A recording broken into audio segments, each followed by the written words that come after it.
பறவை காய்ச்சல் பறக் பறக். கோழி இறைச்சியை நல்லா வேக வச்சு சாப்பிடுங்க. ஹாஃப் பாயில் ஆபத்தை நல்லா வேக வச்ச ஆம்லேட்டாக சாப்பிடுங்க.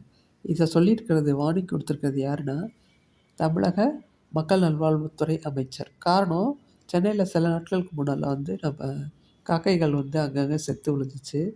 காரணம் என்னன்னு டெஸ்ட் பண்ணி பார்த்தப்போ பறவை காய்ச்சல்னு உறுதிப்படுத்தியிருக்காங்க காக்கைகளுக்கு. அதனால தான் இறந்துருக்கு. ஸோ நம்ம கூட டைரெக்டாக கான்டாக்டில் இருக்கிற பறவை கோழி தான். கோழி இறைச்சியும் முட்டையும் நம்ம தவறாமல் அடிக்கடி சேர்த்துப்போம். அதனால தான் அந்த 2 அட்வைஸ்.